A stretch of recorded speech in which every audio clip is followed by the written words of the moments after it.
الچیچک خاتون بالا خاتون سے پوچھتی ہے، کیا آپ بھی جنگ میں شامل تھی؟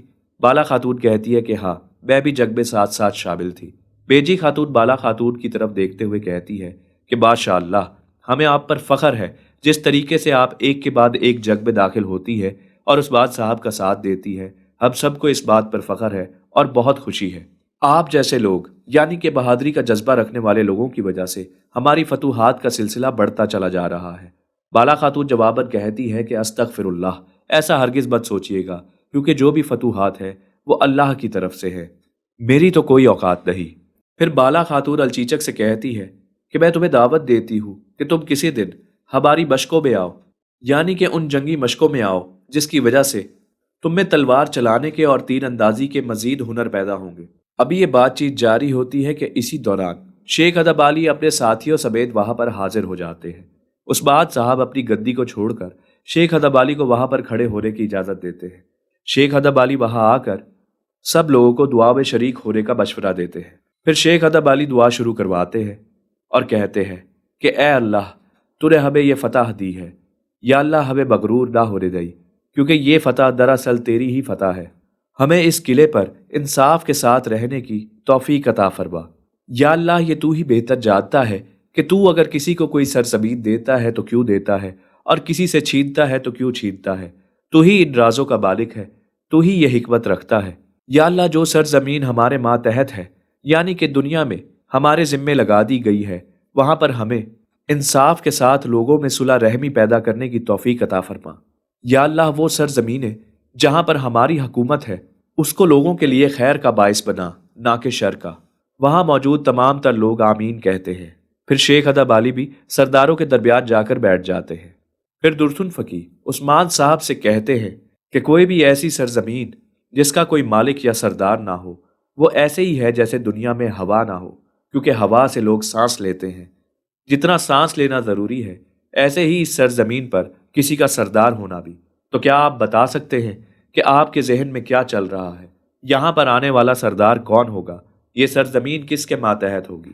عثمان صاحب کہتے ہیں کہ یہ ساری باتیں میرے ذہن میں ہیں، اور میں ہی بہت جلد اس راز سے پردہ اٹھا دوں گا کہ آخر کون اس سرزمین پر حکومت کرے گا یا پھر سردار بنے گا۔ لیکن اس بات کا فیصلہ میں کل کروں گا، آج نہیں۔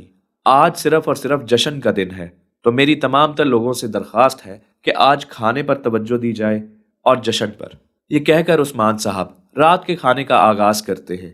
ایک نہایت دلچسپ منظر دکھایا جاتا ہے جس میں عائشہ خاتون روٹی کا ٹکڑا الچیچک خاتون کو دے رہی ہوتی ہیں۔ ایک تیمور جو کہ الچیچک خاتون کی طرف دیکھ رہے ہوتے ہیں، عائشہ خاتون کی جیسے ہی نظر ایک تیمور پر پڑتی ہے تو ایک تیمور اپنی نظریں جھکا لیتا ہے، اور جیسے ہی ایک تیمور دوسری طرف دیکھتا ہے تو بیجی خاتون بھی اس کو گھور کر دیکھ رہی ہوتی ہے۔ دوسری طرف جنگل کا منظر دکھایا جاتا ہے جہاں اولوف اپنی الٹی سیدھی عبادت میں مصروف ہوتا ہے۔ بے اندر دور کھڑا یہ سب دیکھ رہا ہوتا ہے اور کہتا ہے کہ جو کچھ بھی کر رہے ہیں یہ تقریباً ایسا ہی ہے جیسا ہمارے فوجی کبھی کبھار جنگی جشن میں ایسا کر کے دکھا رہے ہوتے ہیں، یعنی کہ اپنی تلواروں کو اپنی ڈھالوں پر مارتے ہوئے دکھائی دیتے ہیں۔ ان رسومات کے ختم ہوتے ہی اولوف اور بے اندر ایک ٹیبل پر جا بیٹھتے ہیں۔ اولوف بے اندر کے سامنے کھانا رکھتا ہے۔ بے اندر جواباً کہتا ہے کہ میں ایک مسلمان ہوں، ہمارے ہاں جب تک کسی بھی چیز کو بسم اللہ پڑھ کر ذبح نہیں کیا جاتا، ہم اس جانور کو نہیں کھاتے۔ اولوف کہتا ہے کہ جیسے تمہاری مرضی۔ اس کے بعد اولوف یہ کہنے لگتا ہے کہ تم نے بالکل صحیح فیصلہ لیا، یعنی کہ اگر تم میرا ساتھ دو گے تو یقیناً تم ترقی کر سکو گے، اور سونا تمہارے قدموں تلے ہوگا، اور اس بات بہت جلد تباہ و برباد ہو جائے گا۔ میں تمہارے اس فیصلے کی تعریف کرتا ہوں۔ بے اندر جواباً کہتا ہے پہلے تو ایک بات اپنے ذہن میں بٹھا کے رکھو کہ مجھے کبھی بھی یہ معلوم نہیں تھا کہ زندگی میں کوئی ایسا موقع آئے گا کہ میں کسی کافر کے ساتھ بیٹھ کر اپنے کسی مسلمان بھائی کو لے کر سازشیں رچوں گا، لیکن مجھے اس بات پر افسوس ہے کہ عثمان صاحب نے جو میرے ساتھ کیا ہے اس کے بعد میرے پاس کوئی دوسرا چارہ نہیں۔ میں نے عثمان صاحب کے لیے جتنی بھی قربانیاں دی اس کا مجھے یہ صلہ دیا گیا کہ مجھے سرداروں کے درمیان بٹھایا بھی نہیں گیا، یعنی کہ مجھے اس جشن میں شامل کرنا بھی ضروری نہیں سمجھا گیا جو تمام تر سرداروں کے لیے تھا۔ یہ چند ایک وجوہات ہے جس کی وجہ سے میں تمہارا ساتھ دینے پر قائل ہوا ہوں، ورنہ یقیناً میں عثمان صاحب کے خلاف کبھی نہ جاتا۔ اسی درمیان فرق بھی بول پڑتی ہے کہ بہت جلد اس کو اندازہ ہو جائے گا کہ اس نے تم جیسے سردار کو اہمیت نہ دیکر کتنی بڑی غلطی کی ہے، اور وہ اس غلطی کا خمیازہ ضرور بھگتے گا۔ بیندر کہتا ہے یقیناً تم بالکل ٹھیک کہہ رہی ہو، اور عثمان صاحب کو اس غلطی کا خمیازہ بھی بھگتنا پڑے گا۔ اولوف جواباً کہتا ہے کہ میں چاہتا ہوں تم کبھی بھی اس بات کو نہ بھولو اور اس غصے کو کبھی بھی ختم نہ ہونے دینا کہ عثمان صاحب نے تمہارے ساتھ کیا کیا ہے۔ یہ غصہ ہی تمہارے اندر کے انتقام کو زندہ رکھے گا، اور تبھی تم عثمان صاحب سے بدلہ لے سکو گے۔ تم اس غصے کی آگ کو بالکل بھی ٹھنڈا نہ ہونے دینا۔ بیندر جواباً کہتا ہے کہ یہی بات میں تمہیں کرنا چاہتا ہوں کہ اگر تم بھی اپنا غصہ برقرار رکھو گے تو اس کا مطلب یہ ہوا کہ ہم دونوں کا رستہ ایک ہے اور منزل بھی، اور اس طرح ہماری دوستی بھی مضبوط ہوتی چلی جائے گی اور ہم دونوں کو فائدہ حاصل ہوتا چلا جائے گا، کیونکہ ہمارا فائدہ صرف اور صرف عثمان صاحب کے نقصان کے ساتھ جڑا ہے۔ ناظرین، بالآخر ان دونوں میں یہ طے پا جاتا ہے کہ وہ صرف اور صرف عثمان صاحب کے خلاف ہی کام کریں گے۔ ناظرین، آپ کو بتاتا چلوں کہ 8 پارٹس بنا دیے گئے ہیں جو تقریباً 1 گھنٹے سے زیادہ کے ہیں، اور کچھ ہی دیر میں انہی ایپیسوڈز کا 1 آور پلس بھی اپلوڈ کر دیا جائے گا۔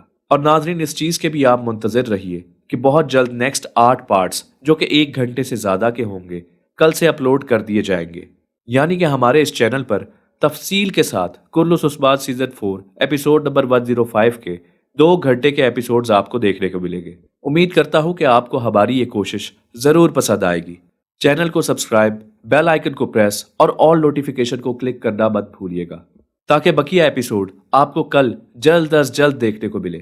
میری اللہ سے دعا ہے کہ اللہ پاک آپ کے لیے اور میرے لیے عافیت اور آسانی کا معاملہ فرمائے، ہمیں اپنی آخرت سنوارنے کے لیے اچھے کام کرنے کی اور دوسروں کو بھی اچھے کام کرنے کی تلقین دینے کی توفیق عطا فرمائے۔